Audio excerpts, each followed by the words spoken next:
옷이 날개라는 말, 살면서 누구나 듣게 되는 말이기도 하죠. 매일 동네에서 만나던 허름한 옷차림의 아줌마 아저씨가 어느 날 갑자기 반듯한 양복과 드레스를 입고 나타났을 때 그 사람이 다르게 보였던 경험, 누구나 한 번쯤은 가지고 있을 테죠. 그만큼 옷차림새의 변화는 생각보다 우리의 인식에 큰 차이를 만듭니다.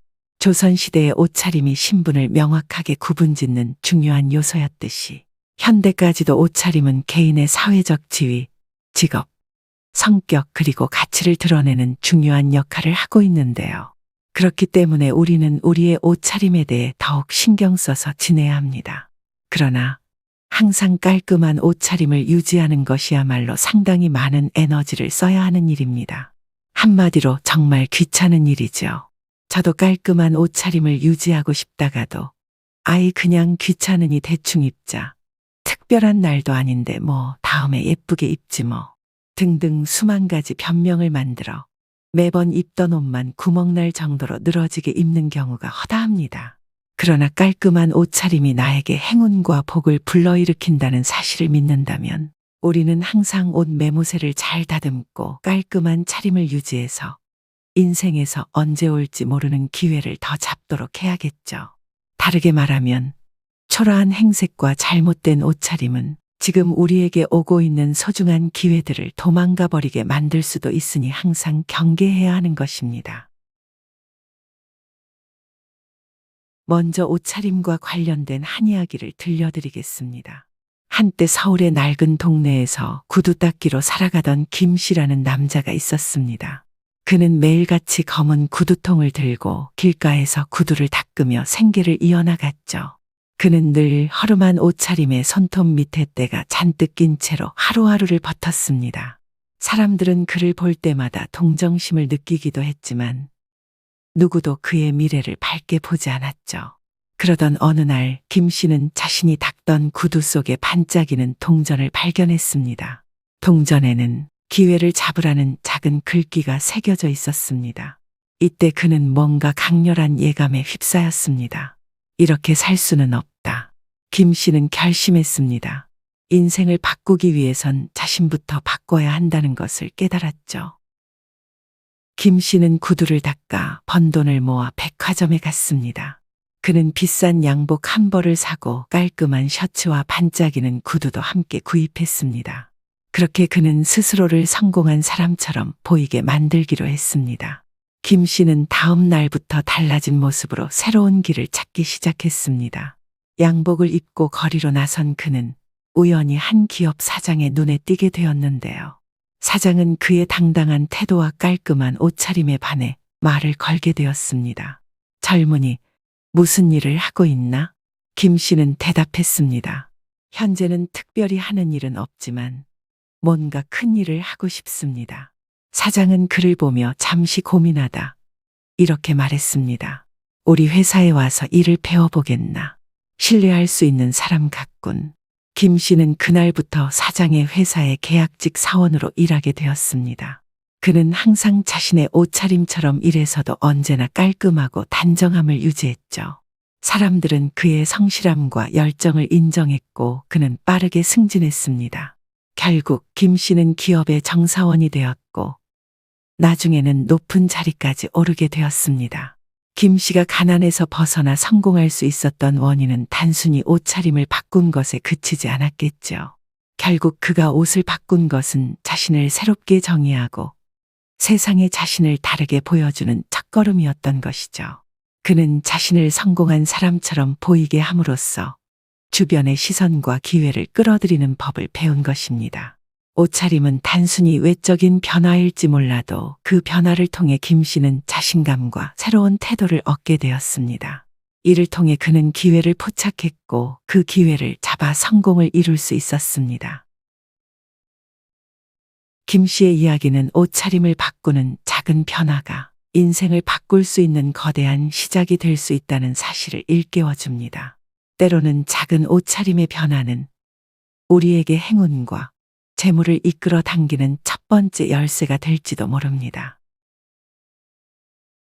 오늘은 재물과 운이 도망가는 가난해지는 옷차림 5가지를 말씀드리려고 하니 끝까지 들으면서 혹시 나에게 해당되는 것은 없는지 확인하여 우리에게 다가올 행운과 복을 잡을 기회를 놓치지 마시길 바랍니다.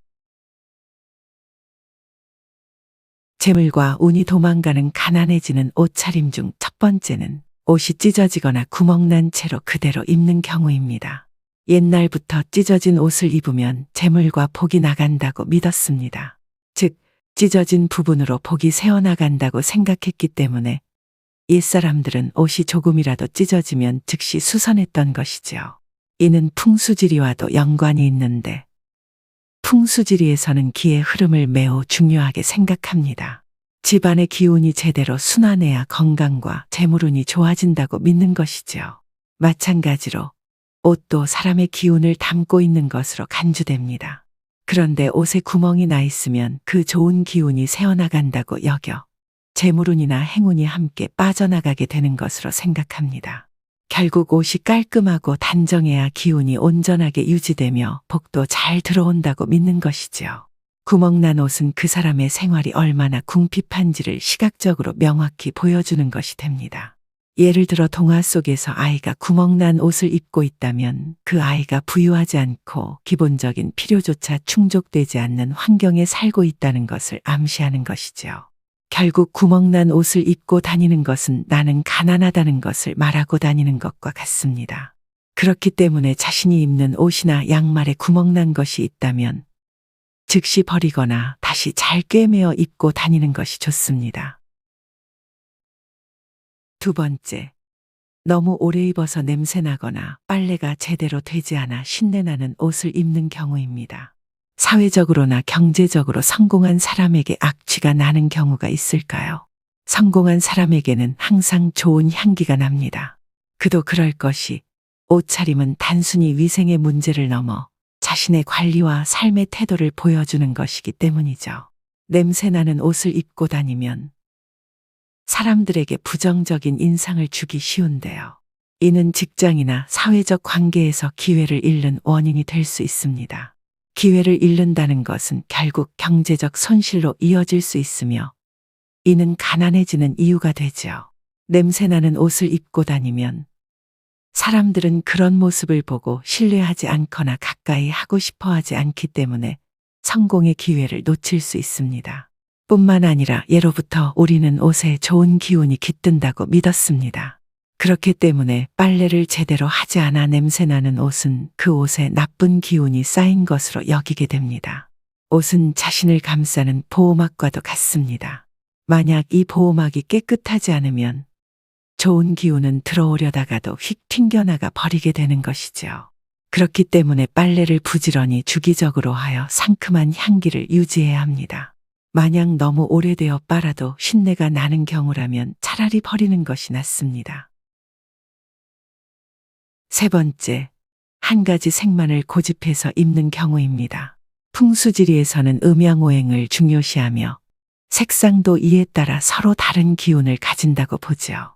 특정 색상은 특정한 에너지를 의미하며 다양한 색상을 적절히 조화롭게 사용하는 것이 운을 좋게 만듭니다. 한 가지 색만 고집하게 되면 특정한 에너지만이 강조되어 기운의 균형이 깨지고 재물운에 부정적인 영향을 미칠 수 있죠. 예를 들어 빨간색만 고집하면 지나치게 강한 화기운이 작용해 재물운이 소모될 수 있다고 봅니다. 또한 검은색은 깊이와 안정성을 의미하지만 지나치면 우울하거나 폐쇄적인 기운을 강화해 재물운을 막을 수 있다고 해석될 수 있습니다. 색상의 다양성은 다채로운 에너지를 받아들이고 이를 통해 재물운이 흘러들어오는 길을 열어줍니다.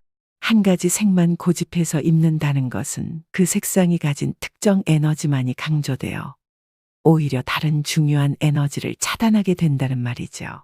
다양한 색을 사용하는 것은 풍수에서 균형 잡힌 삶을 상징하듯 한 가지 색상만 고집한 옷차림은 편협하거나 불균형한 삶을 나타낼 수 있으며 이는 곧 재물운에도 부정적인 영향을 끼칠 수 있습니다. 결국 재물복은 조화와 균형에서 비롯된다고 믿기에 색상의 다양성을 통해 조화를 이루는 것이 중요하죠. 지금부터라도 조금 다양한 컬러의 옷을 매치하여 입고 다니도록 해보세요. 네 번째, 옷에 무늬나 그림이 없는 것만 입고 다니는 경우입니다. 풍수지리에서는 기운의 흐름과 활기를 중요하게 여기는데요. 옷에 무늬나 그림이 없는 단조로운 옷은 생기가 부족하고 활력이 없는 것으로 간주될 수 있습니다. 이런 단조로움은 기운의 흐름을 막고 재물운을 끌어당기는 힘을 약화시키죠. 반면 다양한 무늬와 색상을 가진 옷은 기운을 활성화시켜 재물운을 비롯한 좋은 기운을 끌어들이는 데 도움이 됩니다. 옛날 조선시대 왕의 의복을 생각해보면 옷에 화려한 패턴이 새겨져 있었죠. 그런 화려함은 왕실의 부와 권위를 과시하는 수단임과 동시에 또 왕이 백성들과 신하들에게 자신의 절대적인 권위를 드러내고 왕실의 번영과 풍요를 상징하는 것이 되기도 했습니다. 결국 화려한 문양은 단순한 장식을 넘어 상징적인 의미를 구체화시키는 작용을 하게 되죠. 그렇기 때문에 너무 단조로운 패턴의 옷만 입는 것보다는 조금 화려한 문양이나 패턴이 있는 옷을 입음으로써 자신의 행운과 풍요를 드러내는 수단으로 활용하는 것이 좋습니다. 뿐만 아니라 무늬나 그림이 없는 옷만 고집하는 것은 삶에서 변화와 다양성을 피하는 태도로도 해석될 수 있습니다. 풍수지리에서는 다양한 경험과 새로운 시도가 좋은 기운과 재물운을 가져온다고 여기는데요. 따라서 옷차림에서도 다양한 패턴과 색상을 통해 여러 가지 긍정적인 에너지를 받아들이는 것이 중요합니다. 단조로운 옷차림은 변화와 발전을 막고 재물운이 정체되거나 사라지게 할 수 있기 때문이죠. 이제부터라도 조금은 화려한 패턴의 옷을 구입해서 입고 다니도록 해보세요. 5번째, 너무 꽉 달라붙는 옷을 입는 경우입니다. 우리의 삶에는 기운의 원활한 흐름이 매우 중요합니다. 만약 옷이 지나치게 꽉 끼면 몸을 압박하게 되어 기운이 원활하게 순환하지 못하고 그로 인해 좋은 기운이 들어오지 못하게 되죠. 혈액순환이 잘 되지 않으면 몸에 필요한 영양분과 산소가 제대로 공급되지 않아 건강에 문제가 생기는 것과 같습니다. 너무 꽉 달라붙는 옷을 입어 기운을 막히게 하면 행운이 들어올 공간을 좁히게 되는 것과 다름없습니다. 결국 재물운도 함께 막히거나 사라지는 것이죠. 풍수에서는 공간뿐 아니라 사람의 몸도 기운이 순환하는 통로로 보며 너무 꽉 끼는 옷은 이 흐름을 방해하는 요소로 간주됩니다. 또한 옷이 너무 꽉 끼면 신체적으로 불편하고 또 심리적으로도 스트레스를 유발하게 될 수도 있죠. 이런 스트레스 역시 에너지 흐름을 방해하고 긍정적인 기운을 떨어뜨리게 됩니다. 만약 살이 쪄서 옷이 꽉 끼게 되었다면 다시 체중 조절을 통해 몸무게를 유지하던가 아니면 새로운 옷을 장만하는 편이 좋습니다. 편안하고 여유로운 옷차림이야말로 좋은 운을 끌어들이는 첫 번째 통로이기 때문입니다. 이상으로 재물운이 달아나는 5가지 옷차림에 대해 알아보았습니다. 옷이 날개다 라는 말은 단순히 비싸고 좋은 옷을 입어야 한다는 의미만은 아닙니다. 오히려 옷차림이 우리의 기운과 운에 미치는 영향을 고려하라는 의미로 볼 수 있습니다. 옷은 우리의 이미지와 기운을 나타내는 중요한 요소이며 이를 통해 좋은 에너지를 끌어들이고 나쁜 기운을 막을 수 있습니다. 적절한 옷차림은 우리의 마음가짐과 생활 태도를 반영하며 이는 결국 재물운에도 긍정적인 영향을 미칠 수 있죠.